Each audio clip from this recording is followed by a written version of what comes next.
सिरफिरे आशिक ने अपनी प्रेमिका का मर्डर करने के बाद उसकी लाश को अपने बेडरूम में दफन कर दिया था। कातिल की कहानी आपके रोंगटे खड़े कर देगी। उद्यन 17 दिसंबर 2016 को एक पोस्ट करता है जिसमें लिखता है, आकांक्षा मेरी जिंदगी है। किसी ने उसे पिन भी चुभाया तो मैं उसके दिल को तलवार से चीर दूंगा।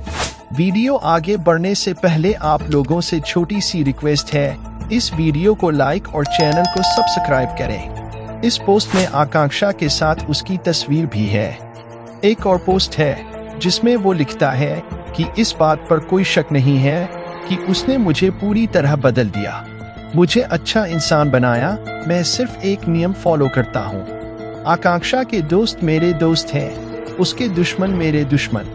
उद्यन के इन पोस्ट से कोई अंदाजा भी नहीं लगा सकता कि वो जिसे अपनी जान बता रहा है वो उसकी जान ले सकता है। हाँ, ये सच है कि उद्यन ने आकांक्षा को हमसफर तो बनाया था, मगर उससे कभी मोहब्बत नहीं की, क्योंकि जिसके जहन में हवस हो उसके किरदार में कभी इश्क हो ही नहीं सकता। सिरफिरे आशिक ने अपनी प्रेमिका का मर्डर करने के बाद उसकी लाश को अपने बेडरूम में दफन कर दिया था। कातिल की कहानी आपके रोंगटे खड़े कर देगी।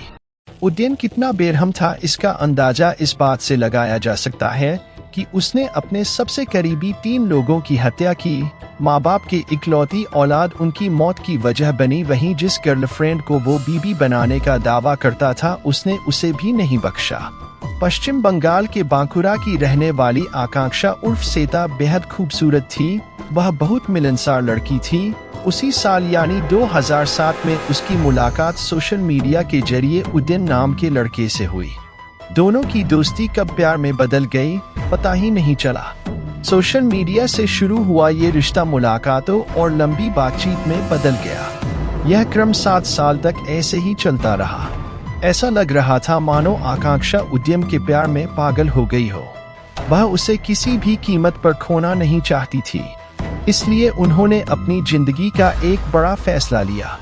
उस साल वह अपने परिवार से यह कहकर सीधे भोपाल उद्यन के पास आ गई कि उसे नौकरी मिल जाएगी।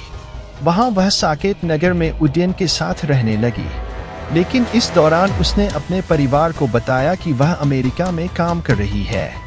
उसकी बात से परिवार वाले खुश हुए। उन्हें लगा कि आकांक्षा ने बड़ी सफलता हासिल की है, लेकिन उन्हें इस बात का अंदाजा नहीं था कि उनकी बेटी के साथ क्या होने वाला है।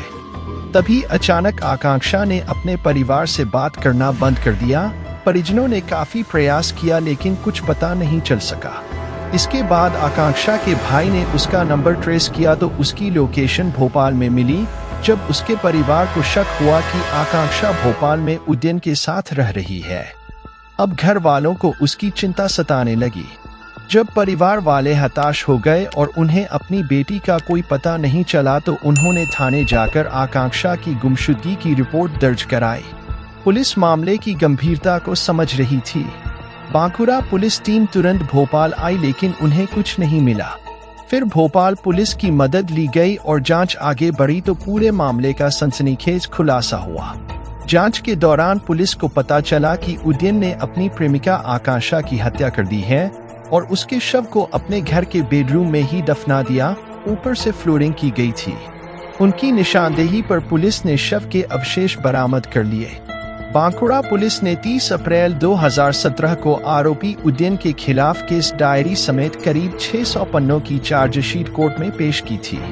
19 गवाहों के बयान और तमाम सबूतों के आधार पर कोर्ट ने उसे दोषी पाया और उम्र कैद की सजा सुनाई। कैद होना। इसी जांच में पता चला कि उद्यन न सिर्फ अपनी प्रेमिका का हत्यारा है, बल्कि उसने 2010 में अपने माता पिता की भी बेरहमी से हत्या कर दी थी और उनके शव घर के बगीचे में दफना दिए थे। बता दें, आरोपी उद्यन ने 13 साल पहले मां इंद्राणी और पिता वीरेंद्र दास की गला दबाकर हत्या कर दी थी। फिर उनके शवों को सेप्टिक टैंक के नाम पर गड्ढा खोदकर दफना दिया गया। शुरुआत में पुलिस को लगा कि यह मामला आकांक्षा की हत्या तक ही सीमित है, लेकिन जब उनसे उनके माता पिता के बारे में पूछा गया तो वह ठीक से जवाब नहीं दे पाए। ऐसे में पुलिस को शक हुआ और फिर पूछताछ में उसने जो खुलासा किया उसने सभी को चौंका दिया। उन्होंने बताया कि मां इंद्राणी और पिता वीके दास की 2010 में हत्या कर दी गई थी और उनके शवों को रायपुर स्थित उनके घर के बगीचे में दफना दिया गया था। पहले उसने पुलिस से झूठ बोला था कि मां अमेरिका में रहती थी, जबकि पिता की बीमारी से मौत हो गई थी, जबकि उसने पहले मां और फिर पिता की हत्या कर दी थी। इतना ही नहीं, उनकी मौत के बाद वह फर्जी दस्तावेजों के जरिए 7 साल तक अपनी मां के नाम पर पेंशन लेता रहा। फिर बाद में उन्होंने मकान बेच दिया और भोपाल में रहने लगे। बंगाल के बांकुरा की फास्ट ट्रैक कोर्ट ने 2020 में उसे आजीवन कारावास की सजा सुनाई थी। इसके बाद रायपुर जिला न्यायालय ने अपने माता पिता की हत्या कर शव को बगीचे में दफनाने के मामले में उसे आजीवन कारावास की सजा सुनाई है। उदयन दास अब पश्चिम बंगाल की एक जेल में आजीवन कारावास की सजा काट रहा है।